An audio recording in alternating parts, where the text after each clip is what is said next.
গোটেই চেপ্টাৰটো পঢ়ি দিয়া তাৰ ফলত কি হ'ব তোমালোকৰ কাৰণে বেছি মানে বস্তুটো ইজি হৈ যায় মানে অকমান যদি আমি নিজে পঢ়ো বা নিজে কষ্ট কৰো তেতিয়া আমাৰ কাৰণে পৰীক্ষাৰ কাৰণে বেছি সুবিধা হয় নহয় নে গতিকে সেই কাৰণে আচলতে আমি এনে ধৰণে এই চেপ্টাৰটো তোমালোকৰ মাজলৈ লৈ আহিছো ইয়াত আমাৰ মূল বিষয়বস্তু হিচাপে কিছুমান বস্তু আছে যে অসম হৈছে বহু জাতি বহু ভাষা আৰু বহু ধৰ্মীয় জনগোষ্ঠীৰ সংমিশ্ৰণেৰে গঠিত এখন ৰাজ্য অসমৰ কথা ক'বলৈ গ'লে কি হয়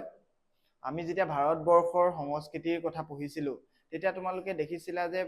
অতীজৰে পৰা ভাৰতবৰ্ষত এটা বৈচিত্ৰ্যপূৰ্ণ সংস্কৃতিৰ ধাৰা অতীজৰে পৰা বৈ আহিছে আৰু সমন্বয় হৈছে ইয়াত এই সমন্বয় হৈছে এই ভাৰতৰ বৈচিত্ৰ্যৰ মাজৰ সৌন্দৰ্যখিনি নহয় নে ঠিক একেদৰে অসমৰ আমাৰ উত্তৰ পূৰ্বাঞ্চলৰ গোটেই ৰাজ্যকেইখন মিলি যেতিয়া বৰ অসম আছিলে সেই বৰ অসমৰ যোনটো সৌন্দৰ্য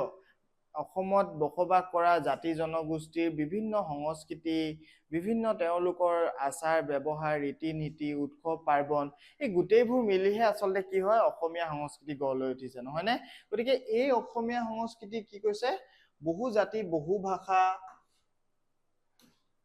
বহু ধৰ্মীয় জনগোষ্ঠীৰ সংমিশ্ৰণেৰে অসমীয়া জাতি গঠন হৈছে